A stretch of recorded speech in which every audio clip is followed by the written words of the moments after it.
হযরত মূসা কালিমুল্লাহকে তুর পাহাড়ে ডাকলেন। বিভিন্ন সময় আল্লাহ হযরত মূসা কালিমুল্লাহর সঙ্গে প্রেমের আলাপ করতে বলেন। সুবহানাল্লাহ, জোরে কন্না সুবহানাল্লাহ।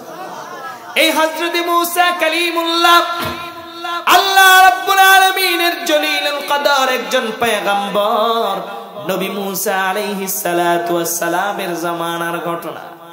একবার হযরত মূসা আলাইহিস সালাতু ওয়াস সালামের দেশে কোনো বৃষ্টি নাই, অনাবৃষ্টি, কোনো বৃষ্টি হয় না। জমিনগুলো ফেটে একেবারে চৌচির হয়ে গেছে। জমিনের মধ্যে কোনো ফসল লাগাইলেও ফসল হয় না। জোরে কোন ঠিক না বেটি? জমিনের সকল গাছগুলো শুকায় একেবারে জর্জরা হয়ে পাতাগুলো সব ঝরে গেছে। এরকম হয় কি হয় না? হযরত মূসা কালিমুল্লাহর কাছে তার সকল উম্মতেরা দৌড়ে গিয়া হাজির, গিয়া বলে নবী গো, আমরা তো ভাতে মারা যাব। ধান গাছ লাগাই কোনো ধান হয় না, গাছগুলো মরে যায়। ও নবী গো, আমাদের অনেক সুন্দর সুন্দর গাছের বাগান ছিল। ও নবী গো, রৌদ্রের এমন তাপ, কোনো বৃষ্টি নাই, গাছগুলো সব মরে ঝরে গেছে। এবার হযরত মূসা কালিমুল্লাহর কাছে তার উম্মতেরা গিয়া বলে নবী গো, আমরা মানুষরাই শুধু কষ্ট করতেছি না, ও নবী গো, আমাদের গোয়াল ঘরের মধ্যে যে গরু ছাগল গুলো আছে এগুলাও কষ্ট করতেছি, অনেক গরু স্ট্রোক করে মারা গিয়েছি। এবার হযরত মূসা কালিমুল্লাহ ডাক দিয়া বলে, ঠিক আছে, এটা অন্য কোনো কারণে হয় নাই, এটা একটাই কারণে হয়েছে, আল্লাহ তোমাদের প্রতি নারাজ। বলেন ঠিক না বেটি? হযরত মূসা কালিমুল্লাহ তার সকল উম্মতকে ডাক দিলেন, ও মা সকল উম্মতেরা আসো, আসো, আল্লাহ তোমাদের প্রতি বড় নারাজ। তোমরা মনে হয় অনেক বেশি গুনাহ করে ফেলেছো। আসো সবাই মিলে আমরা আল্লাহর কাছে সালাতুল ইস্তিসকা, বৃষ্টির জন্য খোলা একটা ঈদগাহর মধ্যে আমরা নামাজ আদায় করি।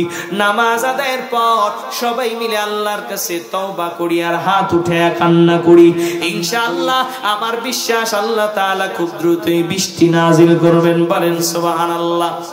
হযরত মূসা কালিমুল্লাহ সকল উম্মতেরা, গুনাহগার উম্মতেরা, নেককার উম্মতেরা, পুরুষ মহিলা সবাই ঘর থেকে বের হইয়া সবাই চলে আসলো খোলা একটা ময়দানে।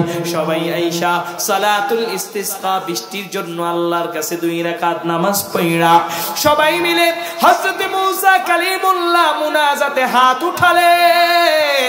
তার সঙ্গে সকল পুরুষ ও নারীরা একত্রে আল্লাহর কাছে হাত উঠায়া হাউমাউ হাউমাউ করে কান্না করি আর বলে, আল্লাহ গো, আমরা নাফরমানি করে ফেলেছি, আর জীবনে গুনাহ করব না, বৃষ্টি দিয়ে দাও। বলেন না সুবহানাল্লাহ।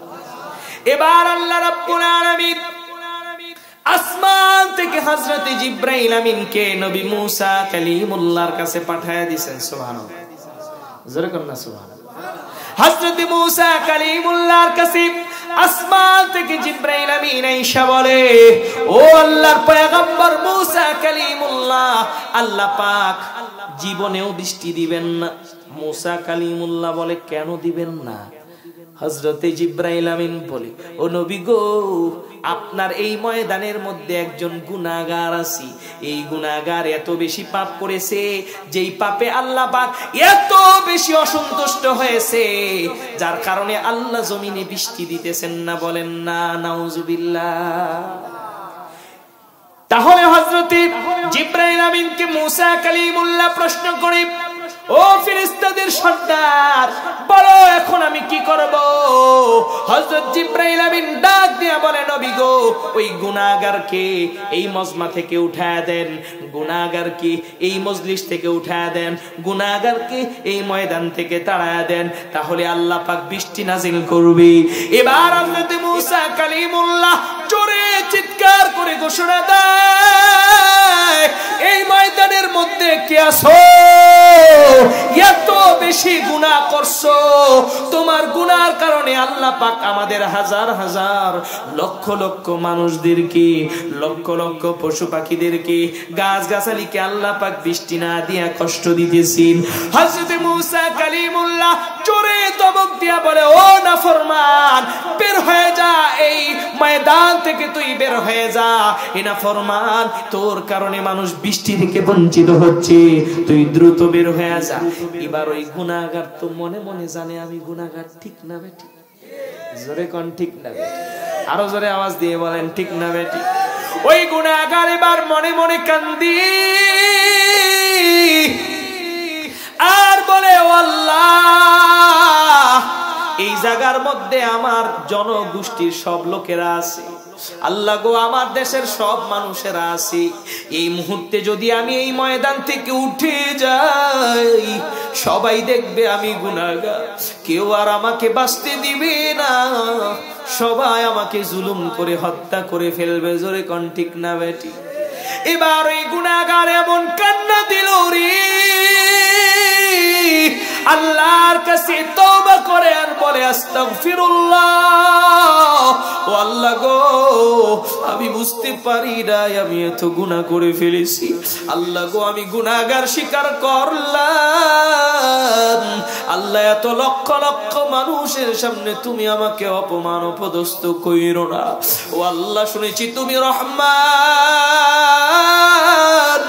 তুমি গফফার, তুমি সাত্তার। ও আল্লাহ গো, জীবনে কোনোদিন গুনাহ করব না, আল্লাহ খাঁটি দিলে তওবা করে নিলাম। এই কথা বলে যখন ওই গুনাহগার বান্দা আল্লাহর কাছে চোখের পানি ছাড়া শুরু করে দিল, আল্লাহ পাকের রহমতের দরিয়ার মধ্যে এমন জোরে জোশ মারছি রে, আল্লাহ পাক ফেরেশতাদেরকে ডাক দিয়া বলে, ও আমার ফেরেশতারা রে, আমি আল্লাহ আর সহ্য করতে পারি না, আমার বান্দা কাঁদতে কাঁদতে তার বুকটা ভিজায় ফেলতেছি। ও ফেরেশতারা রে, আমার বান্দা কি চায় একটু বল। ফেরেশতারা আল্লাহকে ডাক দিয়া বলে, মালিক রে, তোমার বান্দা নিজের ভুল বুঝতে পেরেছে, তোমার বান্দা আজকে তার জাতি ভাইদের কাছে লজ্জিত হয়ে যাবে, এই ভয়ে তোমার কাছে কান্না করে খালেস দিলে তওবা করতেছি।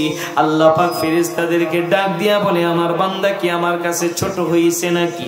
ফেরেশতারা ডাক দিয়া বলে, হে আল্লাহ, তোমার বান্দা তোমার কাছে ছোট হয়েছে। আল্লাহ পাক সকল ফেরেশতাদেরকে ডাক দিয়া বলে, ও আমার ফেরেশতারা রে, তোরা সাক্ষী থাক, তোরা সাক্ষী থাক, আমি আল্লাহ আমার এই গুনাহগার বান্দাটাকে শুধু ক্ষমা করে দেই নাই, সে জীবনে যতগুলো গুনাহ করছে এই গুনাহগুলোকেও আমি আল্লাহ নেকি দ্বারা বদলায়া দিছি। জোরে কন্যা সুবহানাল্লাহ। এবার একটু পরে দেখে আসমান থেকে বৃষ্টি, আল্লাহু আকবার, জোরে বলেন আল্লাহু আকবার। একটু পরে আসমান থেকে কঠিন বৃষ্টি, এমন বৃষ্টি আর বনি ইসরাইলের লোকেরা জীবনেও দেখে নাই। হযরতে মূসা কালিমুল্লাহ বড় অবাক হয়ে গেলেন। হযরতে মূসা কালিমুল্লাহ বলেন, ও আল্লাহ গো, আমি তো আমার মজলিস থেকে কাউকে উঠতে দেখি নাই, তাহলে বৃষ্টি হইল কেমনে? সুবহানাল্লাহ, জোরে কন্যা সুবহানাল্লাহ। হযরতে মূসা কালিমুল্লাহ অবাক, আল্লাহকে ডাক দিয়া বলে, মালিক রে, আমার এই দুয়ার মজলিস থেকে একটা উম্মত উঠে নাই, তাহলে বৃষ্টি তুমি কেমনে দিলা? তুমি তো একটু আগে কইলা ওই গুনাহগার উঠা গেলে বৃষ্টি দিবা, গুনাহগার যতক্ষণ থাকবে আমি বৃষ্টি দিব না, তাহলে কেউ তো উঠলো না, তাহলে বৃষ্টি হইল কেমনে? আল্লাহ পাক হযরতে জিবরাইল আমিনের মাধ্যমে মূসা কালিমুল্লাহর কাছে খবর পাঠিয়ে দিয়ে বলেন, এরে মূসা রে, একটু আগে আমি আল্লাহ যেই বান্দার কারণে এতগুলা মানুষকে কষ্ট দিলাম, একটু আগে যেই বান্দার কারণে আমি তোমাদের দেশের মধ্যে বৃষ্টি দেই নাই রে মূসা, এই যে মাত্র বৃষ্টি হইতেছে, ওই বান্দার, একই বান্দার প্রতি আমি আল্লাহ এত বেশি খুশি হয়েছি যে খুশি হইয়া আমি সাথে সাথে বৃষ্টি দিয়ে দিছি। হযরত মূসা আল্লাহর দিকে তাকায় বলে, আল্লাহ গো, তুমি এমন, তোমার খেলা বোঝা বড় কঠিন গো আল্লাহ। যেই বান্দার কারণে তুমি বৃষ্টি বন্ধ করে দিলা, ওই বান্দার কারণে তুমি আবার কেমনে বৃষ্টি দিলা, বিষয়টা আমাকে একটু খুলে বলো। এবার আল্লাহ পাক নবী মুসা কালিমুল্লাহকে বলে, মুসা রে, আবার বান্দা যখন আমার কাছে চোখের পানি ছেড়ে দিয়ে কান্না শুরু করে দিছে, আমি দুনিয়ার সব কিছু সহ্য করতে পারি, কিন্তু আবার বান্দার চোখের পানি আমি সহ্য করতে পারি না। যারা বলেন না সুবহানাল্লাহ। মুসলমান বাবাজিরা আমার, এই জন্য আল্লাহর দরবারে চোখের পানি ফেলানোর দরকার আছে না নাই? আরো জোরে কোন আছে না নাই? ও যুবক, আলোচনা লম্বা করব না। কেন তুমি আল্লাহর কাছে চোখের পানি ফেলবা না? পদ্মার অন্তরালে আমার মা বোনেরা আছেন। হযরতে ওসমান গনি রাদিয়াল্লাহু তাআলা আনহু কত বড় মাপের সাহাবী ছিলেন। নবীজি তার কাছে একটা মেয়ে বিয়ে দেন নাই, দুইটা দিয়েছেন। সুবহানাল্লাহ বলেন। নবীজি তার কাছে কয়টা মেয়ে বিয়ে দিয়েছেন? জোরে বলেন কয়টা? তাহলে খারাপ মানুষের কাছে মানুষ দুইটা মেয়ে বিয়ে দেয় না ভালো? জোরে বলেন খারাপ না ভালো? এই হযরতে ওসমান গনি রাদিয়াল্লাহু তাআলা আনহু এত বড় সাহাবী ছিল রে, দুনিয়াতে থাকতেই বিশ্ব নবী যাকে জান্নাতের টিকিট দিয়ে দিয়েছেন। জোরে কোন না সুবহানাল্লাহ। দুনিয়াতে থাকতেই বিশ্ব নবী বলেছেন, উসমান ফিল জান্নাহ, আমার উসমান জান্নাতে যাবে। আমি নবী আল্লাহ থেকে কনফার্ম হইয়া তোমাকে জান্নাতের টিকিট দিয়া দিলাম। ওই ওসমান গনি রাদিয়াল্লাহু তাআলা আনহু যখন কবরের সামনে দিয়ে যাইতে, কবরের সামনে যখন হযরত ওসমান যাইতেন, হযরত ওসমান গনি রাদিয়াল্লাহু তাআলা আনহু দাড়িগুলো ছিল অনেক ঘন দাড়ি। বলেন না সুবহানাল্লাহ। দাড়ি কেমন ছিল? জোরে বলেন কেমন? হযরত ওসমান গনি যখন কবরের সামনে দিয়ে যাইতুরি, সাহাবায়ে কেরামরা বলেন হযরতে ওসমান এমন জোরে জোরে হাউমাউ করে কান্না করত। হযরতে ওসমান এত বেশি কান্না করত, সাহাবীরা বলেন, ও আল্লাহর রাসূলের প্যারা সাহাবী, ও যুন্নুরাইন, আল্লাহর রাসূল আপনার প্রতি এত খুশি হইয়া দুইজন মেয়েকে আপনার কাছে বিবাহ দিল, আবার নবী আপনাকে দুনিয়াতেই জান্নাতের টিকেটটা ধরায়া দিল। ও ওসমান, কেন আপনি কাঁদেন? আপনি তো একজন জান্নাতি মানুষ, নবী ঘোষণা দিয়েছেন। হযরত ওসমান গনি ডাক দিয়া বলে, ও সাহাবীরা রে, এই কবর হচ্ছে আখিরাতের প্রথম ঘাঁটি। এই কবরের মধ্যে যদি আমি ওসমান ধরা খাইয়া যাই, এই কবরের মধ্যে যদি আমার দাউ দাউ করে আগুন জ্বলে যায় রে, ও সাহাবীরা রে, তাহলে আমার কি উপায় হবে? এই কবরের সামনে যখন আমি আসি, তখন বিভিন্ন গুনাহগারদের আযাব আমি দেখি রে, তাদের চিৎকার দেখি। দুনিয়ার মানুষেরা তাদের চিৎকার শুনে না, এই চিৎকার দেখার পর আমি ওসমান আর নিজেকে কন্ট্রোল করতে পারি না। এর জন্য আমি হাউমাউ করে কান্না করি। ও আমার 10 পাখি এলাকার মুসলমানেরা, পদ্মার অন্তরালে আমার শ্রদ্ধেয় মা ও বোনেরা, দিলের কানটা লাগায় শুনবেন, কবর বড় ভয়ঙ্কর। বিশ্বনবী বলেন, আল কবরু রাউযাতুম মিন রিয়াজিল জান্নাহ আও হুফরাতুম মিন হুফারিন নার। কবরটা দুই রকমের আচরণ করে। আল্লাহ যে বান্দা নেক আমল করে কবরে যাবে, তার কবরে শোয়ানোর সাথে সাথে কবরটা জান্নাতের বাগান হয়ে যাবে। আর পক্ষান্তরে আল্লাহ যে বান্দা গুনাহ কইরা, সুদ খাইয়া, ঘুষ খাইয়া, চাঁদাবাজি কইরা, পর নারীর সাথে সম্পর্ক কইরা, নামাজ ছাড়িয়া, রোজা ছাড়িয়া, হজ ছাড়িয়া, যাকাত ছাড়িয়া, সকল নাফরমানি করিয়া আল্লাহ যে বান্দা কবরে যাবে রে, তার কবরটা হবে জাহান্নামের অঙ্গার। বলেন নাউজুবিল্লাহ। আর জোরে কন্না নাউজুবিল্লাহ। এই যুবকেরা, কবর বড় ভয়ঙ্কর, ঠিক না বেটি? দুনিয়াতে যদি তোমার সন্তান আমেরিকায় থাকে, একটা মুহূর্তের মধ্যে ভিডিও কল দিয়া সন্তানের সঙ্গে যোগাযোগ করা যায়, ঠিক না বেটি? ওরে যুবক, যদি তোমার বাবা মা তোমার ঘরের বারান্দাও মাটির নিচে ঘুমায়, তারপরেও তুমি কোন সংবাদ পাবা না, জোরে কোন ঠিক না বেটি? এর নবীর উম্মতের দাল, এই জন্য কবর বড় ভয়ঙ্কর।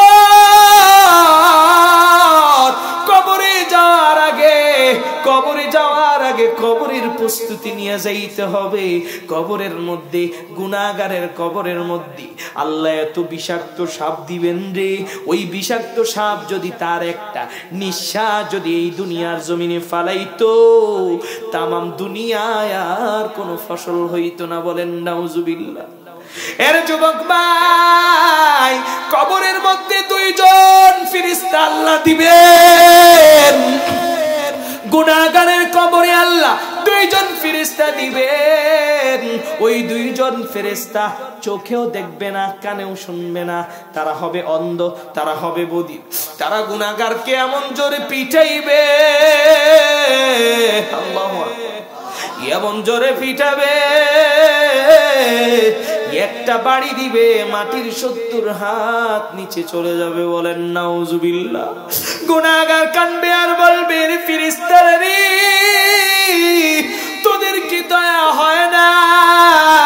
তোদের কি মায়া হয় না রে? কেন তোরা আমাকে এত মারস?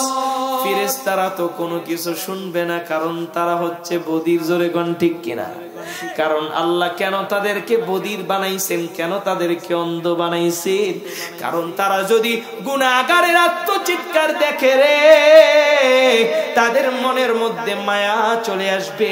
এই জন্য আল্লাহ গুনাহগারের কবরের মধ্যে বধির আর কানা ফেরেশতা দিয়া গুনাহগারদেরকে পিটাইতে থাকবে। শুধু তাই না রে মুসলমানরা আমার, মাটি মাটি বড় ভয়ঙ্কর। মাটি যদিও আজকে আমরা মাটিকে যেইভাবে মনে চাই সেইভাবেই ব্যবহার করতেছি, মাটির উপর অহংকার করে আজকে আমরা হাঁটতেছি। মাটি ডাক দিয়া বলে, মাটির কথা আমরা যদিও শুনতে পাই না, মাটি ডাক দিয়া কয়, এরে আব্দুল্লাহ রে, আমার উপর তুই অহংকার করে আজকে হাঁটতেছো, একদিন তুই তো আমার ভিতরে আসবি। মনে রাখিস, যেদিন তুই আমার মধ্যে অহংকার করে আর নাফরমানি করে আসবি রে, ওই দিন আমি মাটি তো কেমন জোরে চাপ দিব, তোর ডান পাজরের হাড্ডিটাকে বাম পাজরের মধ্যে এমন ভাবে আমি ঢুকিয়ে দিব রে, একেবারে পাউডারের মতো করে ফেলবো। বলেন নাউজুবিল্লাহ। আরে যুবক ভাইরা আমার, এই তো গেল কবর। এরপরে আসবে হযরত ইসরাফিল আলাইহিস সালাতু ওয়াস সালামের সিংহায় ফুৎকার দেওয়ার পর এরপরে কিয়ামত হয়ে যাবে। আল্লাহ পাক যাকে যেই জায়গায় যার কবরটা রেখেছেন, সে তার কবর থেকে জীবিত হইয়া হাসরের মাঠের দিকে দৌড় শুরু করে দিবে। এর যুবক ভাই, হাসরের মাঠ কেমন কঠিন হবে রে। দুনিয়া সামান্য রৌদ্রের তাপ তুমি সহ্য করতে পারো না। এই সূর্য তো পৃথিবীর দিকে তার পিঠ দিয়ে তাপ দেয় না, এই সূর্যটা পৃথিবীর দিকে তাপ দেয় তার উল্টো পিঠ দিয়া। আবার এই সূর্যের মধ্যে আল্লাহর রহমতের ফেরেশতারা আল্লাহর রহমতের পানি ঢালতে থাকে, যাতে কইরা সূর্যের তাপটা মানুষের জন্য কোনো ক্ষতি না বয়ে আনে। এর যুবক ভাই, 2 মাস আগে সৌদি আরবে গিয়েছিলাম উমরার জন্য। এত গরম, দিনের বেলা যখন মানুষ বের হয়, জিহ্বাটা গরমে বের হয়ে যায়। জোরে কোন ঠিক না বেটি? মরুভূমির মধ্যে প্রায় 60 ডিগ্রি 70 ডিগ্রি পর্যন্ত গরম হয়। বিভিন্ন প্রবাসীদের ভিডিওর মধ্যে দেখা যায় প্রবাসীরা তাওয়া নিয়ে, তেল নিয়ে, ডিম নিয়ে মরুভূমির মধ্যে গিয়া ডিম ভেজে খেয়ে ফেলে। জোরে কোন ঠিক না বেটি? এই দুনিয়ার সূর্যটা যদি তার পিঠ দিয়ে তাপ না দেওয়ার পরেও, উল্টো পিঠ দিয়ে তাপ দেওয়ার পর আবার আল্লাহর রহমতের ফেরেশতারা আল্লাহর রহমতের পানি ঢালার পরেও যদি সূর্যের তাপ এত বেশি হয় রে যুবক, কিয়ামতের দিন ওই সূর্য তার উল্টো পিঠ দিয়ে দিবে না, এই সূর্যটা তার ভাপির দিয়ে তাপ দিবে। ওই দিন কোন রহমতের ফেরেশতারাও কোন ধরনের রহমতের পানি ঢালবে না, এত গরম হবে রে। গরমের কারণে মানুষের শরীর থেকে এত ঘাম বের হবে রে, ঘামগুলো বের হইতে হইতে মানুষের নাকের ডগা পর্যন্ত চলে আসবে। মানুষ এবার আল্লাহর কাছে কান্না করে বলবে, আল্লাহ গো, তুমি জান্নাতে দাও আর জাহান্নামে দাও, এটা তোমার ইচ্ছা।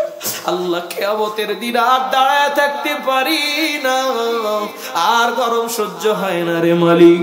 আল্লাহ গো, তুমি একটা ফয়সালা করো, একটা বিচার করো। আল্লাহ সহ্য করতে পারি না, এত ভয়ঙ্কর হবে রে যুবক। ওই হাসরের ময়দানে শুধুমাত্র একটা ছায়া থাকবে, দুনিয়ার কোনো ছায়া থাকবে না। সেই ছায়াটা হচ্ছে আল্লাহ পাক রব্বুল আলামিনের আরশের ছায়া। বলেন সুবহানাল্লাহ, জোরে কন্যা সুবহানাল্লাহ। সেই আরশের নিচে ছায়া কারা কারা পাবে? 7 শ্রেণীর মানুষেরা। এই কঠিন গরমের দিনেও ভিআইপি চেয়ারের মধ্যে আল্লাহর আরশের ছায়ার নিচে ছায়া পাবেন। লম্বা আলোচনা, বেশি আর গভীরে গেলাম না, তবে একটা কথা বলে যাই, যেটা সামনে আপনাদের সুযোগ আছে, চেষ্টা করলে আপনারা এই সুযোগটা লুফে নিয়ে কিয়ামতের ভয়াবহ দিনে মজবুত ভাবে নিজেদের জন্য একটা ভিআইপি চেয়ার আপনারা রাখতে রাজি আছেন না? জোরে বলেন, রাজি আছেন কিনা? কিয়ামতের দিনে, এই ভয়াবহ দিনে যদি আপনি আল্লাহর আরশের ছায়ার নিচে ছায়া পেতে চান, 7টা গুণ অর্জন করলে আপনি আল্লাহর আরশের ছায়ার নিচে ছায়া পাবেন। সবগুলো গুণের কথা বলবো না, 2টা মাত্র গুণ করব। কয়টা? জোরে বলেন, কয়টা? 7 গুণের মধ্যে 2টা গুণ হচ্ছে রাজুলুন কলবুহু মুআল্লাকুম বিল মাসাজিদ। ওই আল্লাহর বান্দা, যে আল্লাহর বান্দার সম্পর্ক বাজারের সাথে নাই, যে আল্লাহর বান্দার সম্পর্ক দুনিয়ার গান্দা রাজনীতির সঙ্গে নাই, যে আল্লাহর বান্দার সম্পর্ক সুদের সঙ্গে নাই, ঘুষের সঙ্গে নাই। নবী বলেন, আমার যে উম্মতের সম্পর্ক মসজিদের সঙ্গে হবে, ঈদগাহর সঙ্গে হবে। বিশ্ব নবী বলেন, কিয়ামতের দিন আল্লাহ রাব্বুল আলামিন তাকে আল্লাহর আরশের ছায়ার নিচে ভিআইপি এসি সিট দিবে। সুবহানাল্লাহ। বাড়িতে গিয়া কইেন, জোরে কোন, আরো জোরে বলেন না সুবহানাল্লাহ। মুসলমান বাবাজিরা আমার, এই জন্য মসজিদ আর ঈদগাহর খেদমত করার দরকার আছে না নাই? আরো জোরে কোন, আছে না নাই? আর একটা গুণ আছে, ওই গুণটাও যদি আল্লাহর কোন বান্দা অর্জন করতে পারে, কিয়ামতের ওই ভয়াবহ দিনে যেদিন সূর্য থাকবে মাথার আধা হাত উপরে, এত গরম হবে মাথার মগজগুলো ভাতের মারের মতো টকবক টকবক করে ফুটতে থাকবে। ওই গরমের দিনে যদি কেউ এসি সিট নিজের জন্য বুকিং দিতে চান, এই দুনিয়াতেই বুকিং দিয়ে যেতে হবে। একটা বুকিং এর পদ্ধতি হলো ঈদগাহর সঙ্গে আর মসজিদের সঙ্গে সম্পর্ক লাগায় রাখতে হবে। আর একটা বুকিং এর পদ্ধতি হলো রে যুবক, ওই পদ্ধতিটার নাম হলো দান। বিশ্ব নবী জানায় দেন, বুখারী শরীফের হাদিস, রাজুলুন তাসাদদাকা বিসাদাকাতিন ফাআখফাহা হাত্তা লা তা'লামা শিমালুহু মা তুনফিকু ইয়ামিনু।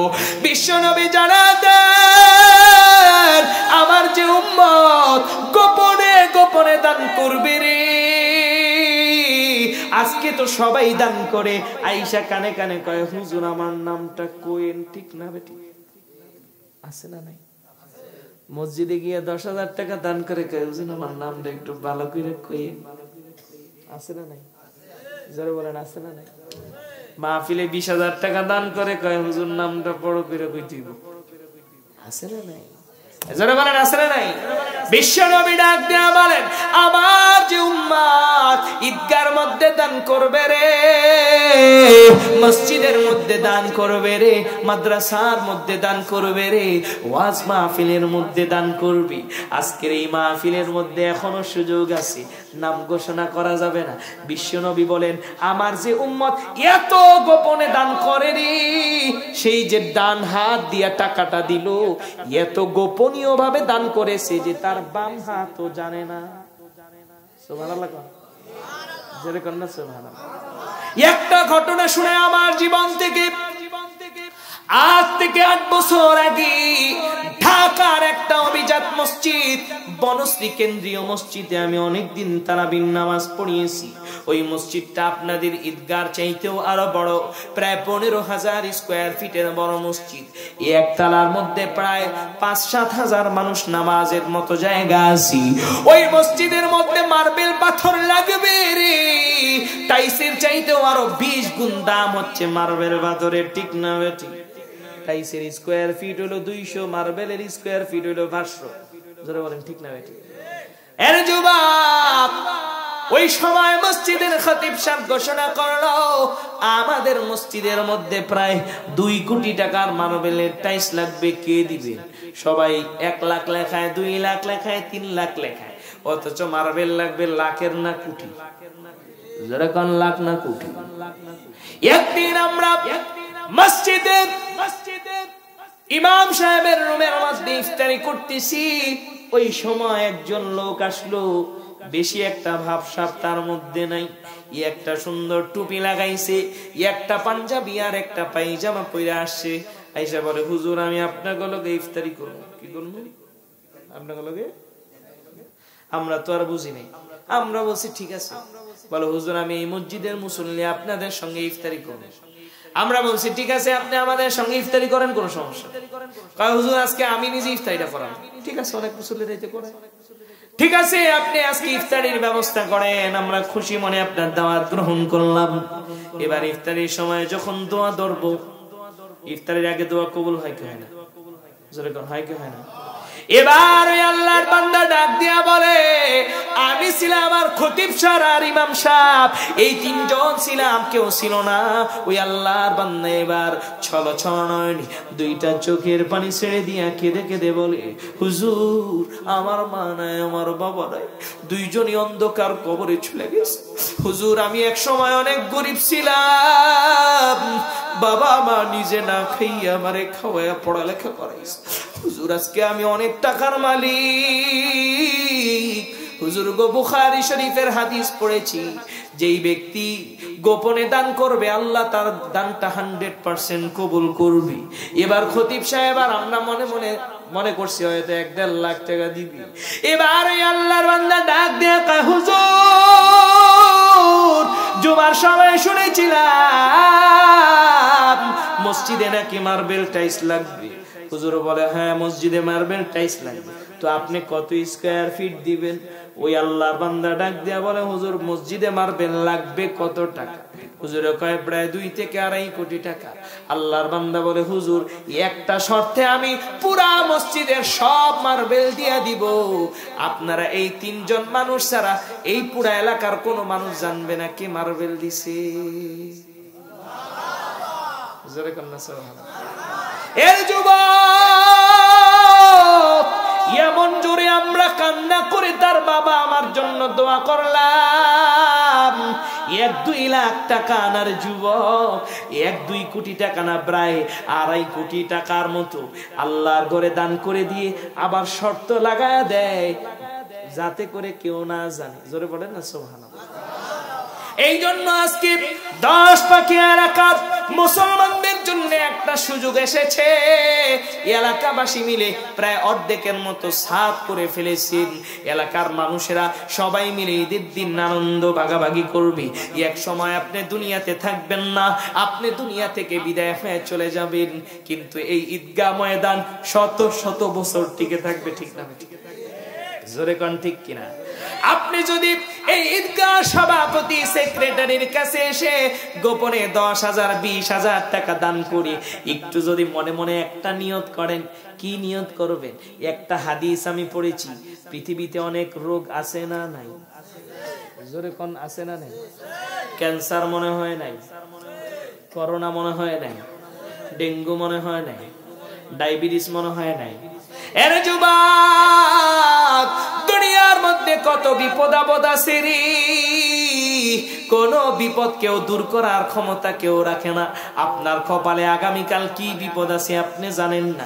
বিশ্বনবী বলেন, দুনিয়াতে যদি তুমি বিপদটাকে আটকাইতে চাও, আমি নবীর কাছে একটা মাধ্যম আছে, এই মাধ্যমটা তোমাদেরকে জানায় দিয়া যাই। নবী বুখারীর হাদিসের মধ্যে বলেন, as-সাদাকাতু তারুদ্দুল বালা। আল্লাহ যে বান্দা গোপনে গিয়া দান করবে, মসজিদ মাদ্রাসায় আর ঈদগায় আর মাহফিলে, আল্লাহর বান্দা যখন গোপনে দান করবে, 1000 টাকা দান করলো, মনে মনে নিয়ত করলো, আল্লাহ করোনা থেকে বাঁচায়া দাও, তখন আল্লাহ বলে, ফেরেশতারা আমার বান্দা কি উদ্দেশ্যে দান করছে? ফেরেশতারা বলবে, আল্লাহ করোনা থেকে বাঁচার জন্য। আল্লাহ বলবো, যা আমি তাকে করোনা দিতাম না। সুবহানাল্লাহ। আবার 10,000 টাকা দান করবেন, নিয়ত করবেন, আল্লাহ গো, ক্যান্সার আমার জীবনে দিও না, প্যারালাইসিস আমার জীবনে দিও না, আল্লাহ যেই রোগ দিলে বিছানায় পড়ে থাকতে হয় ওই রোগ আমারে দিও না। এই নিয়ত কইরা যখন 10,000 ঈদগাহে দিয়ে দিল, এবার আল্লাহ ফেরেশতাদেরকে জিগাইবো, এ ফেরেশতারা কেন দান করছে বান্দায়? আল্লাহ ডাক দিয়া বলবে, ফেরেশতারা রে কেন দান করছে? ফেরেশতারা বলবে, আল্লাহ গো, তোমার বান্দা ক্যান্সার থেকে বাঁচতে চায়। আল্লাহ ডাক দিয়া বলবে, ফেরেশতারা রে তোরা সাক্ষী থাক, সাক্ষী থাক, আমি আল্লাহ আমার বান্দাটারে যতদিন বেঁচে থাকবো ততদিন ক্যান্সারের মতো কঠিন রোগ দিতাম না। জোরে কন্যা সুবহানাল্লাহ। এজন্য দান করিলে বালা মুসিবত দূর করেন কে? জোরে বলেন কে? আরো জোরে বলেন কে? মাশাআল্লাহ। এই সুন্দর ঈদগাহটা থেকে সত্যি আমার মনটা ভরে গেছে। কারণ বিভিন্ন এলাকায় যাই, ঈদগাহগুলো খুব অবহেলিত থাকে। আপনাদের এলাকার মানুষেরা যে ধর্মপ্রাণ, সবার ভিতরে যে মহাব্বত আছে, এটার প্রমাণ হচ্ছে ঈদগাহ। জোরে কোন ঠিক কিনা? এজন্য আরেকটু ঈদগাহের কাজ বাকি আছে। যদিও আগামী বছর মাহফিল পর্যন্ত বেঁচে থাকবো কিনা তাও জানি না, মাহফিলে দাওয়াত হবে কিনা তাও জানি না। তবে যদি কোনো বিভিন্ন সময় মাহফিলে এই রোড দিয়ে যাওয়া হয়, যদি দেখি যে এই ঈদগাহটা সুন্দর করে পুরা 11,000 স্কয়ার ফিটের একটা ছাদ হয়ে গেছে, ভিতরে সুন্দর টাইলস লেগে গেছে, একটা সময় মাগরিবের নামাজের সময় হচ্ছে পথে, যদি ভিতরে 2 রাকাত নামাজ পড়ি, আপনাদের জন্য দোয়া আসবে কি আসবে না? জোরে কোন আসবে কি আসবে না? এই দোয়া পাইতে চান কে কে? নারায়ে তাকবীর। জোরে বলেন নারায়ে তাকবীর।